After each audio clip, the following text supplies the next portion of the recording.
Matar la kriptonita. Audiolibro de John Bevere.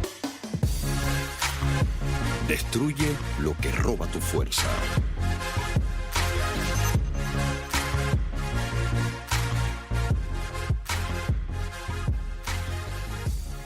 Sección 4. Eliminar la kriptonita. Capítulo 27. La puerta del banquete. Jesús hace el comentario más destacado a otra iglesia en el libro de Apocalipsis. Sus palabras se parecen mucho a las que acabamos de discutir en el capítulo anterior. Mira, yo estoy a la puerta y llamo.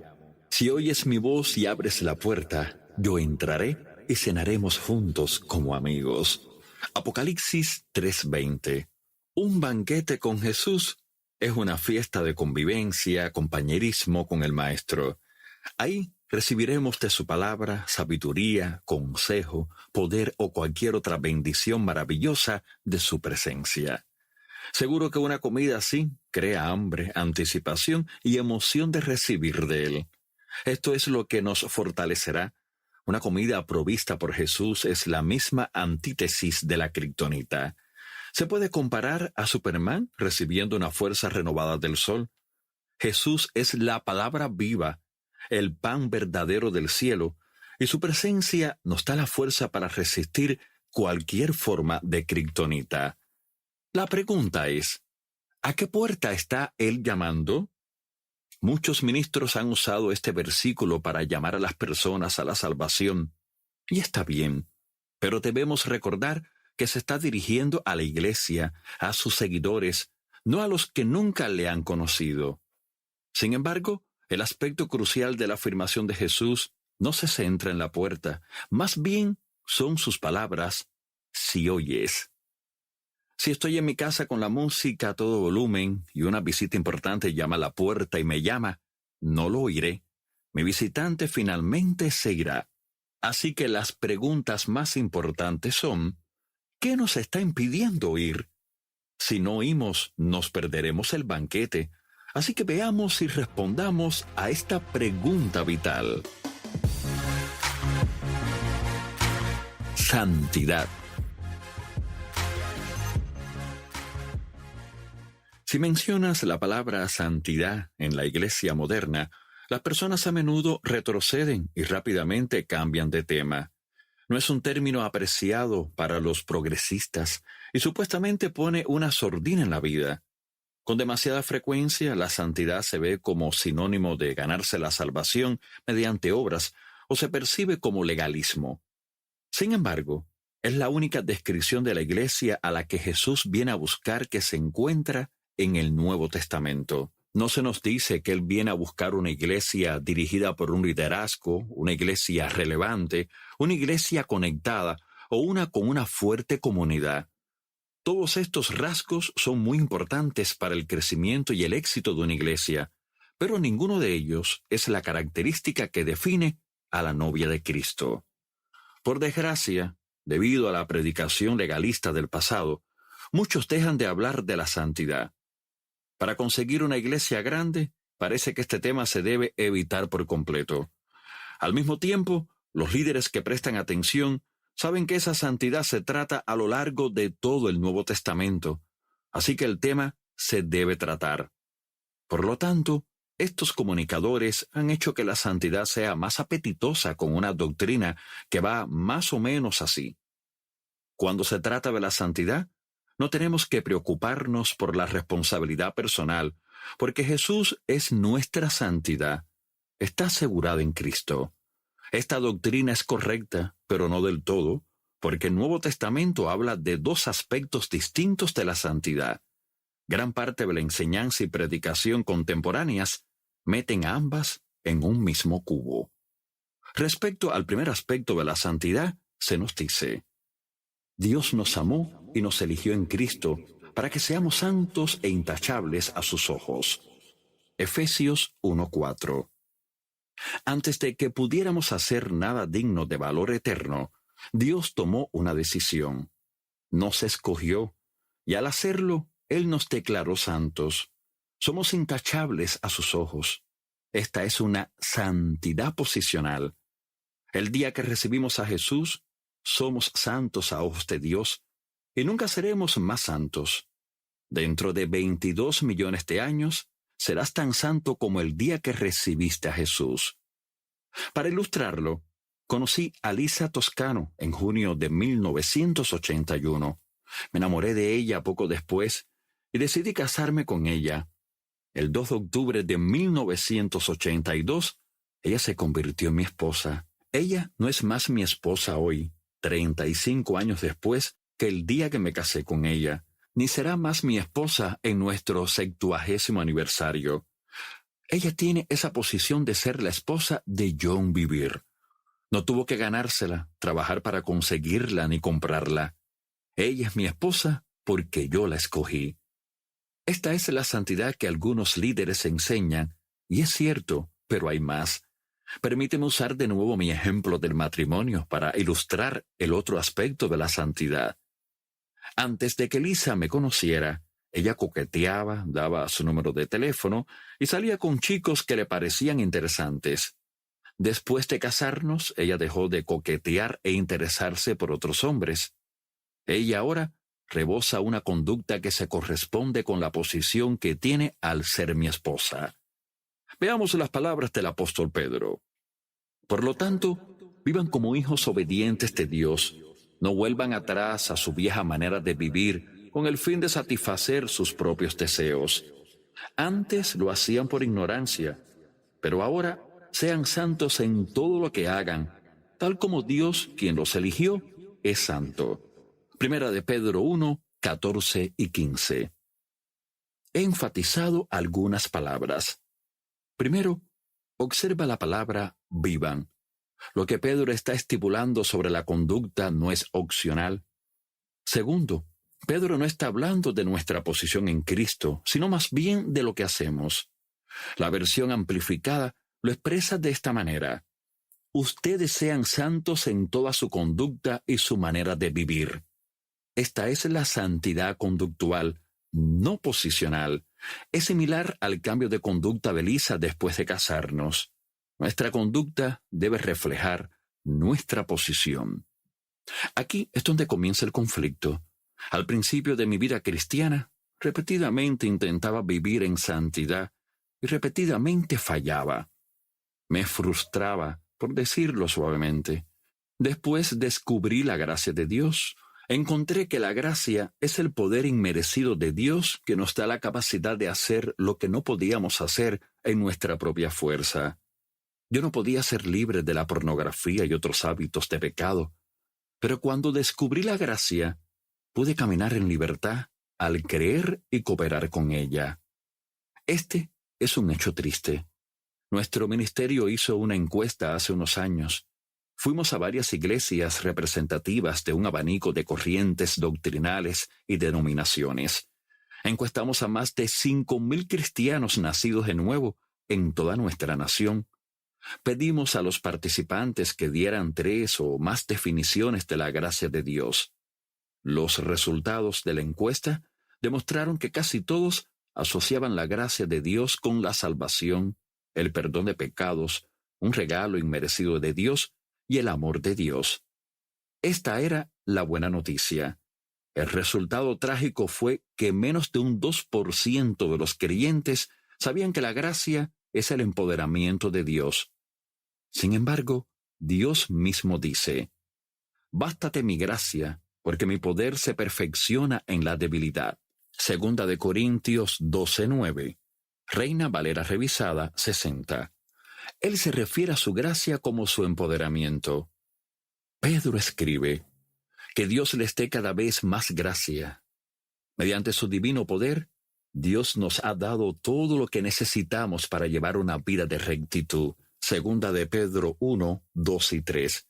Pedro se refiere a la gracia de Dios como su divino poder que nos da la capacidad de vivir rectamente santos. La realidad es que no podemos recibir nada de Dios a menos que creamos. Y no podemos creer lo que no sabemos. Si aproximadamente un 2% de los cristianos estadounidenses saben que la gracia nos empodera, entonces prácticamente el 98% de los cristianos estadounidenses están intentando vivir la santidad en sus propias fuerzas, lo cual es imposible. Frustración, derrota, depresión, condenación y culpa es seguramente lo que vendrá después de su esfuerzo. Por lo tanto, se aclara la razón por la que los comunicadores cristianos meten todos los aspectos de la santidad en la categoría de la santidad posicional. Demasiados cristianos han sufrido desánimo por la falta de capacidad para vivir rectamente en sus fuerzas sin ayuda. La gracia no es solo la respuesta de Dios para la salvación y el perdón, sino también su provisión poderosa para vivir una vida de santidad. El escritor de Hebreos dice: «Seguid la santidad, sin la cual nadie verá al Señor. Mirad bien, no sea que alguno deje de alcanzar la gracia de Dios».